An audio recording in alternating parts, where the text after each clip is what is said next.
Vamos falar agora do nosso terceiro filo, o filo dos plateumintos. São pelo menos 20.000 espécies de plateumintos. Do grego platis, plano, achatado, e eumintes, verme ou fita. Então temos agora os animais de corpo achatado, neste caso, dorso ventralmente, cujos representantes mais conhecidos são as planárias, os esquistossomos e as tênias. Vamos analisá-los um pouco. Primeiro, as características embrionárias. Esses animais são eumetazoários, portadores de tecidos verdadeiros. São os primeiros triblásticos da nossa escala zoológica, apresentando agora a ectoderme, a endoderme e o terceiro folheto embrionário, a mesoderme.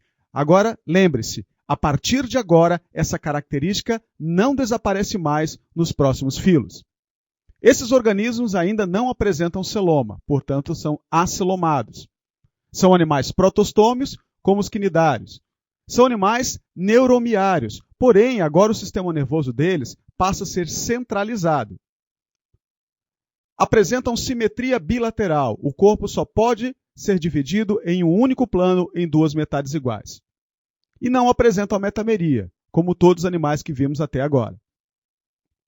A característica mais marcante deste filo é a presença de um corpo achatado dorso-ventralmente, atrás e na frente. Esses animais vivem em ambientes diversos, como mar, lagos, riachos de água doce, solos úmidos ou no interior do corpo de outros animais, sendo assim parasitas. Vamos falar dos sistemas desses animais. O sistema digestório está presente, porém ainda é incompleto, só apresenta boca e ainda não tem ânus. A digestão é extracelular. Porém, a classe cestoda, que é a classe da solitária ou tênia, não está presente no sistema digestório. Portanto, esses animais não têm capacidade de fazer digestão.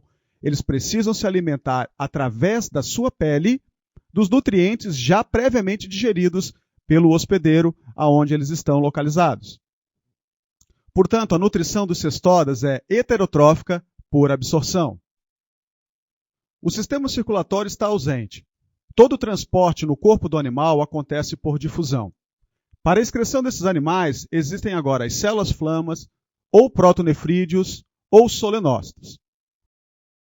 Os protonefrídeos são estruturas excretoras formadas por tubos interligados em cujas extremidades há uma célula ciliada, que absorve água e excreções dos espaços entre os tecidos corporais. Apesar da existência desse sistema excretor, a maior parte da excreção dos plateumintos é realizada por simples difusão através da superfície corporal. Os plateumintos não têm sistema respiratório, e a difusão do gás oxigênio e do gás carbônico ocorre também pela superfície epidérmica, o que os biólogos denominam de respiração cutânea, neste caso, uma respiração cutânea direta. Vamos falar do sistema nervoso e do sistema sensorial. Os plateumintos têm a região anterior e a região posterior do corpo bem diferenciadas. Algumas planárias apresentam uma cabeça rudimentar, onde se encontram células nervosas, concentradas, e células sensoriais. Nas planárias, as células nervosas na região cefálica formam dois gânglios cerebrais, ligados a dois cordões nervosos que percorrem longitudinalmente o corpo. Dos cordões nervosos partem prolongamentos de células nervosas, os nervos, que chegam a todas as regiões do corpo. O sistema nervoso, portanto, dos plateumintos, controla os músculos e recebe estímulos captados por células sensoriais. Em algumas planárias, os receptores que percebem luminosidade organizam-se em órgãos visuais primitivos, os ocelos. Os ocelos informam ao sistema nervoso a intensidade e a direção da luz, mas não são capazes de formar imagens. Os gânglios cerebrais dos plateumintos constituem um centro integrador das informações captadas pelas células sensoriais e conduzidas pelos nervos e cordões nervosos. A centralização agora do sistema nervoso representa um avanço em relação aos quinidários, que, como vimos, tem uma rede nervosa difusa, ou seja, não existe órgão integrador das suas funções nervosas. Vamos falar da classificação dos plateumintos. Existem três classes. A primeira classe, a turbelária. Esses animais são de vida livre, são hermafroditas ou monóicos, com fecundação cruzada, interna e com desenvolvimento direto, ou seja, sem larva. A reprodução assexuada pode acontecer por laceração e por divisão transversal. A maioria dos turbelários vive no mar, mas existem espécies de água doce e algumas espécies são terrestres. Os representantes dessa classe são as planárias. A segunda classe é a trematoda. Neste grupo, todos os organismos são parasitas. Ela é constituída tanto por espécies ectoparasitas, que vivem externamente ao corpo do hospedeiro, como por espécies endoparasitas, que vivem dentro do hospedeiro. A maioria dos trematódeos possui ventosas, estruturas capazes de fixar o parasita ao hospedeiro.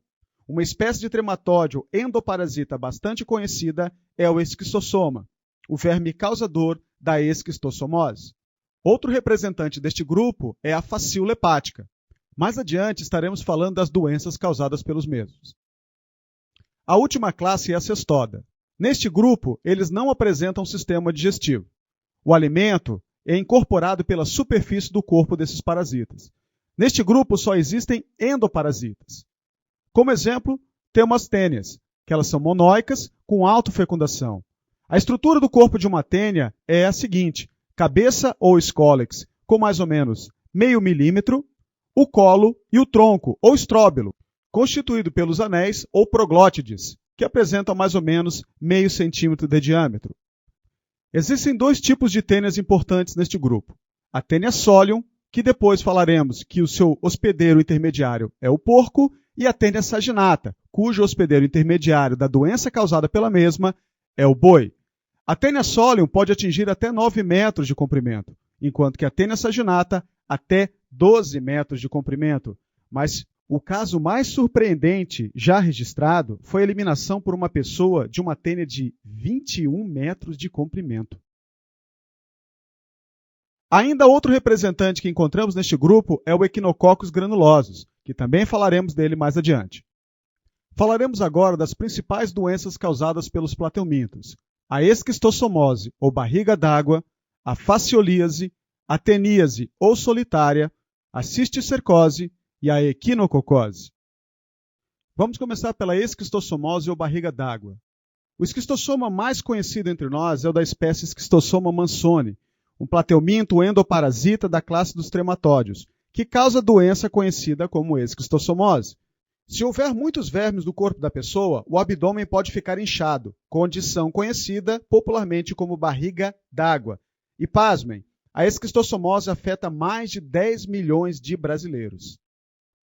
Nesta tela, vemos algumas das fases do parasita. A fase de ovo, onde o seu ovo apresenta um esporão para grudar no intestino do hospedeiro, com 150 micrômetros de comprimento.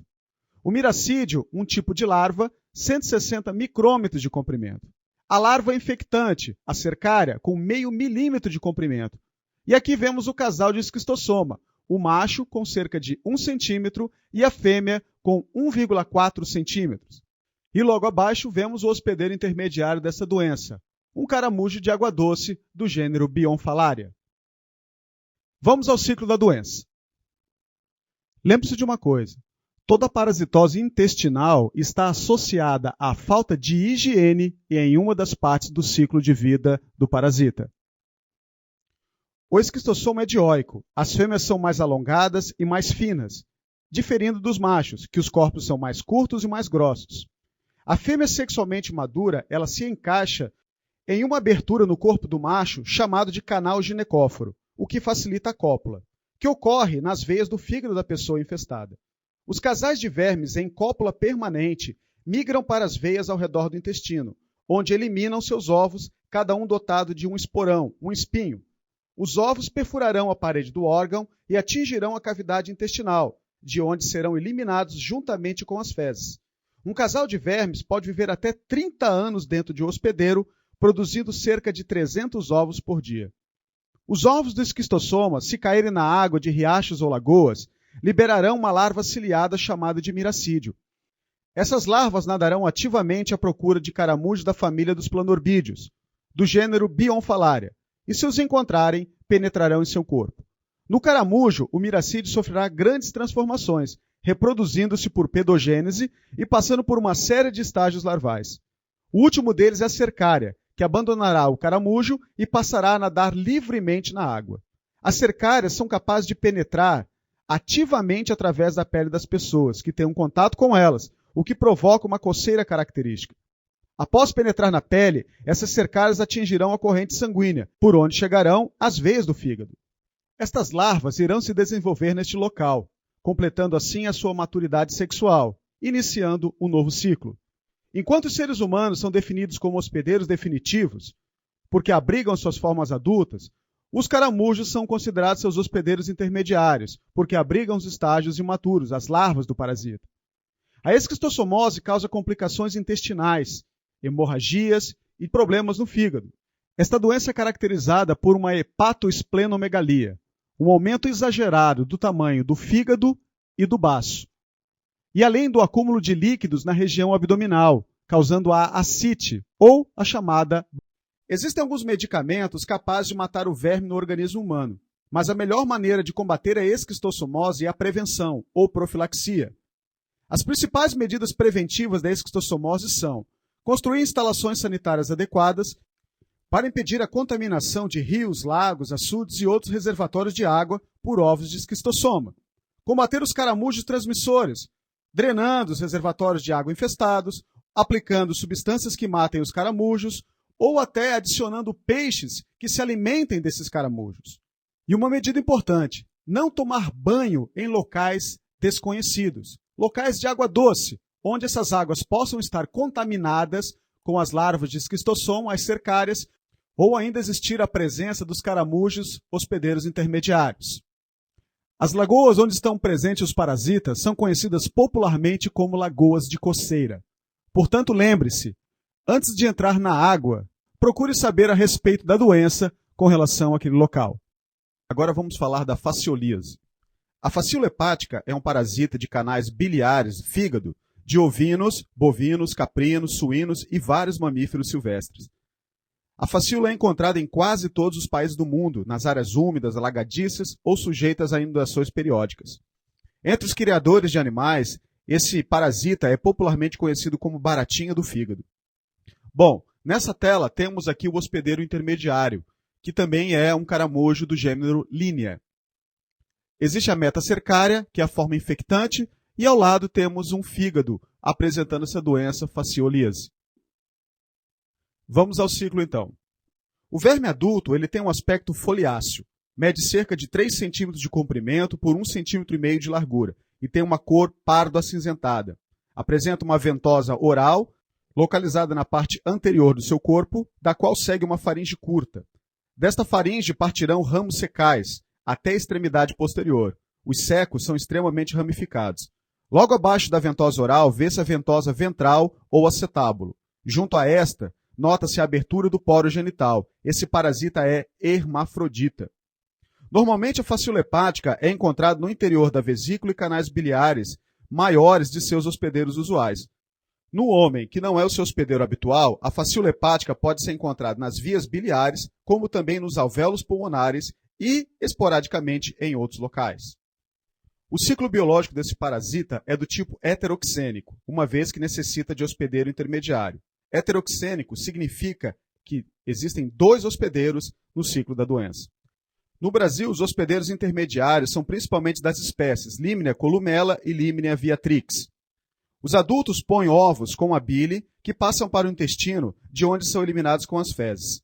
Os ovos possuem uma massa de células que, encontrando condições favoráveis de temperatura, umidade e ausência de putrefação, darão origem ao miracídio, a um tipo de larva. Essa forma ainda dentro do ovo apresenta uma longevidade de até 9 meses, quando permanece em ambiente não putrefeito e em presença de sombra e umidade. Em condições adversas, morre rapidamente. O miracídio só sai do ovo quando o mesmo entra em contato com a água e é estimulado pela luz solar. Nessas condições, o miracídio sai ativamente do ovo, levantando o opérculo e passando pelo orifício deixado. O muco produzido pelo molusco atrai o miracídio, que nada aleatoriamente na água, mas ao perceber o muco se dirige para ele. Assim pode penetrar em diversos moluscos aquáticos, porém se penetrar em algum diferente, morrerá. Só completarão o ciclo os miracídios que alcançarem o Limnia. O molusco também sofre com a penetração dos miracídios. Caso penetre um grande número, ele morrerá. 3 a 5 miracídios por moluscos é o número ideal para a produção de cercárias. Caso não encontre o hospedeiro intermediário, ele morrerá em poucas horas. A vida média do miracídio é de 6 horas. Penetrando no molusco certo, cada miracídio formará um esporocisto, que dará origem a várias rédeas, larvas. Essas podem dar origem a rédeas de segunda geração ou cercárias. Desde que o miracídio penetrou no caramujo até que se inicia a liberação das cercárias, decorrem de 30 a 40 dias. Cada molusco libera diariamente uma média de 6 a 8 cercárias, durante cerca de 3 meses. Em observações recentes, verificou-se que cada miracídio é capaz de produzir cerca de 225 cercárias. A cercária é muito pequena, mede cerca de 900 micra, com cauda única, não bifurcada, diferente da larva do esquistossoma. Logo que sai do caramujo, nada alguns minutos, depois perde a cauda. E com o auxílio de determinadas glândulas, insista-se aderindo na vegetação aquática ou na superfície da água, e indo para o fundo da água é a forma da metacercária, a cercária encistada. O processo de encistamento decorre num tempo de 15 minutos. Essa forma permanece infectante durante 3 meses, em condições adequadas. O homem ou animal infecta-se ao beber água ou comer verdura, com metacercárias. Estas desencistam-se no intestino delgado, perfuram a parede do mesmo, caem na cavidade peritoneal, perfuram a cápsula do fígado e começam a migrar pelo parênquima hepático. 2 meses depois, estão nos ductos biliares. A fasciolíase é um processo inflamatório crônico do fígado e dutos biliares. É mais grave nos animais, onde a migração simultânea de grande quantidade de formas imaturas pelo fígado causa uma hepatite traumática e hemorragias. Além disso, provocaria uma séria perda de peso, diminuição da produção de leite e mesmo morte dos animais. As fêmeas grávidas ingerindo metacercárias podem ter seus fetos infectados. No homem, por não ser hospedeiro normal do parasita, o número de formas presentes costuma não ser elevado. Ainda assim, podemos constatar alterações orgânicas provocadas pelo parasita. Essas lesões são de 2 tipos. Lesões provocadas pela migração de formas imaturas do parênquima hepático e lesões ocasionadas pelo verme adulto nas vias biliares. A profilaxia da fasciolíase humana depende primariamente do controle desses parasitas entre os animais domésticos.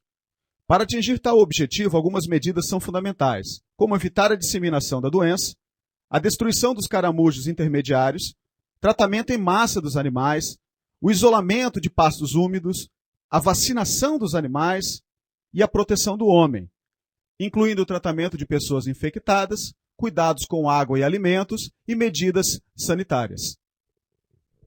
Falaremos agora da teníase e da cisticercose. Várias espécies de tênias causam problemas à saúde humana e são responsáveis por perdas econômicas na atividade agropecuária. Na família Tenidae, 2 cestórios importantes que têm o homem como hospedeiro definitivo e obrigatório são a Taenia saginata e a Taenia solium, popularmente conhecidas como solitárias, cujos hospedeiros intermediários são o boi e o porco, onde causam a cisticercose ou canjiquinha. Esses animais são responsáveis pela manutenção dessas antropozoonoses em nosso meio. Os cestóides adultos, em geral, pouco dano causam ao hospedeiro, porém as larvas, cisticercos e dátide é que comumente são responsáveis por quadros patológicos, dependendo da localização, número e tamanho das formas.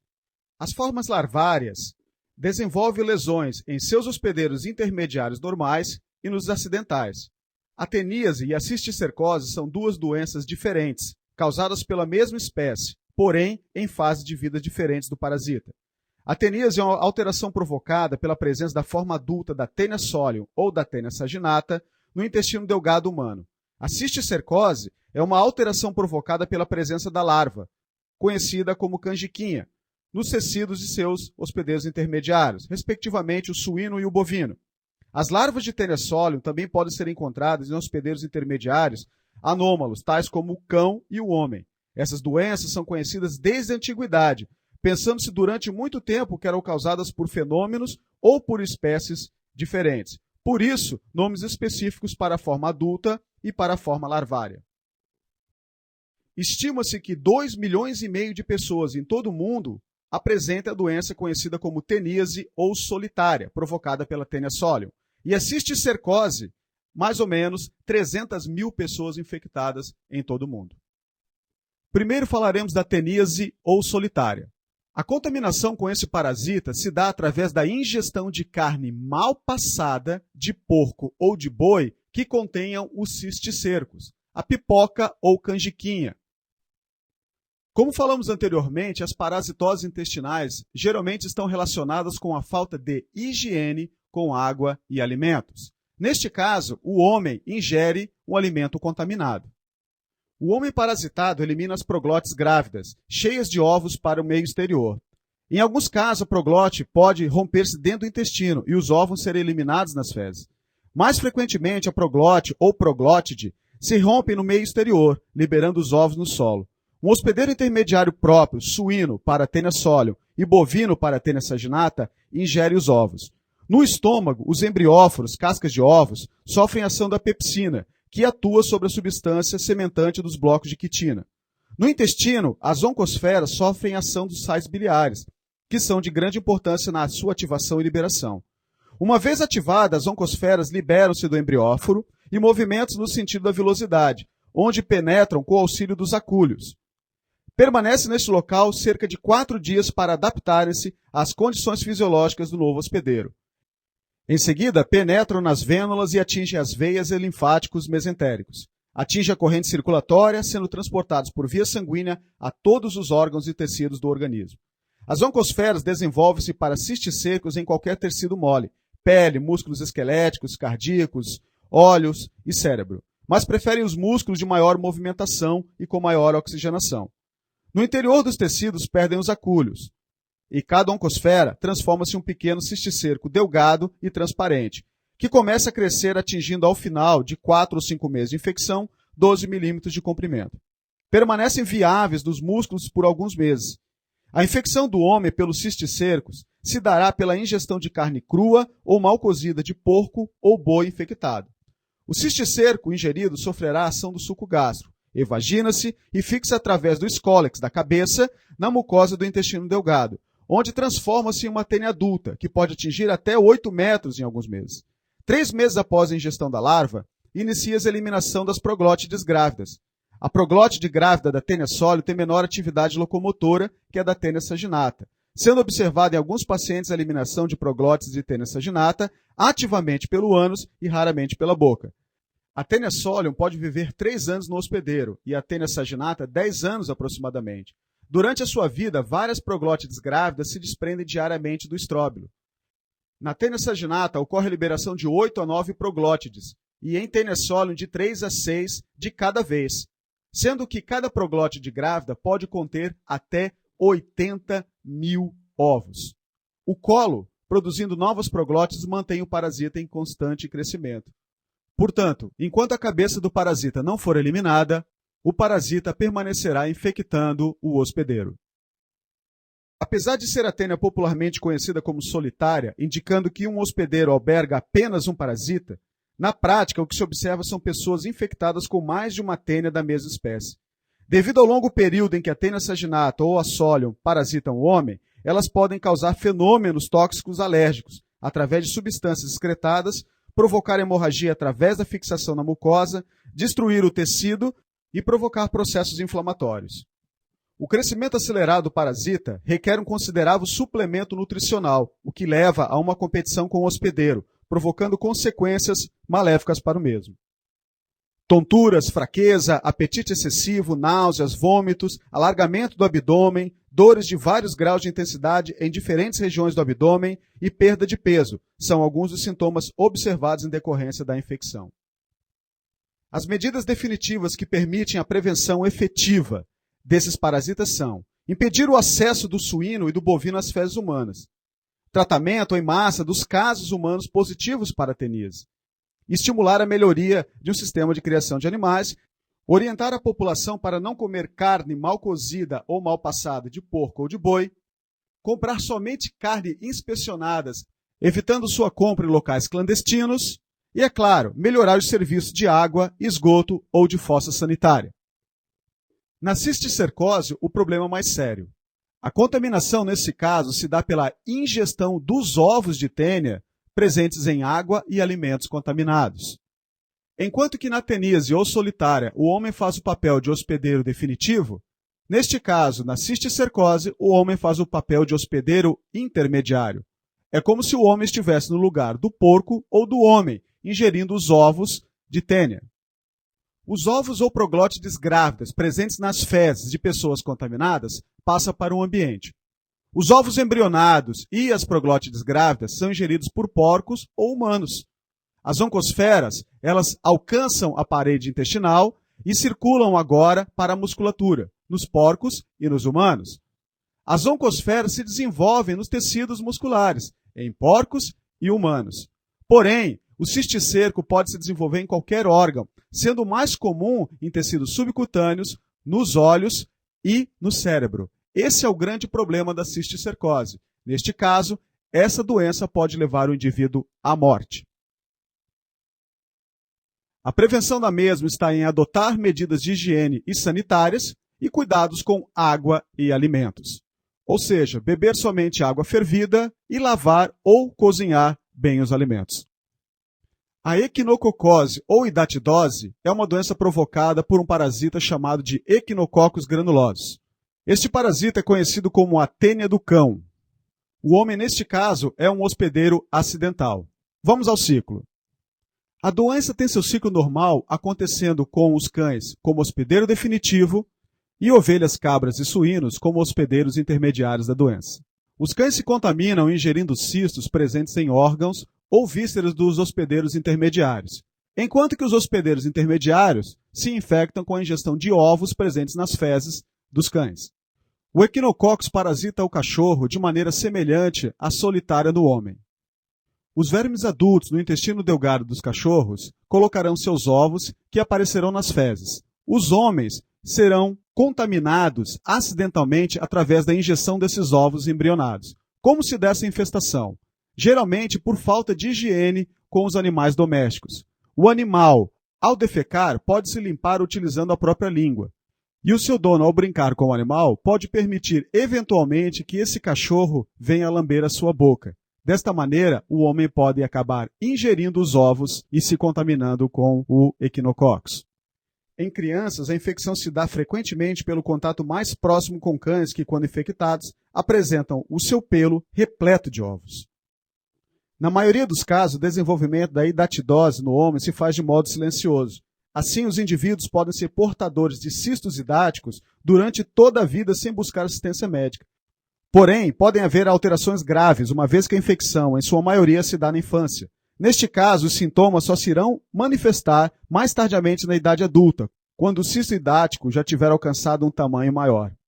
A patogenicidade dessa doença se relaciona principalmente ao número de cistos e ao local em que se desenvolveram. No fígado e pulmões, um cisto único pode não causar qualquer sintoma, desde que não haja crescimento excessivo ou ruptura do mesmo. Em órgãos mais vitais, por exemplo, no cérebro, pode haver consequências graves, caso não seja rapidamente diagnosticado e removido. O tamanho desse cisto pode variar de uma laranja até uma bola pequena, o que é extremamente grave para o organismo, podendo, neste caso, levar à morte. Para a prevenção dessa doença, devem ser melhoradas as condições de criação de ovinos, fazendo-se a divisão das pastagens e cercando-as de modo a abolir o uso de cães pastores. Proibir a alimentação dos cães com vísceras cruas dos hospedeiros intermediários. Fazer o controle dos matadouros, incinerando as vísceras que contêm um cisto hidático. Eliminar os cães errantes. Realizar o tratamento obrigatório em massa de todos os cães da região com medicamentos adequados. E, é claro, uma boa educação sanitária da população.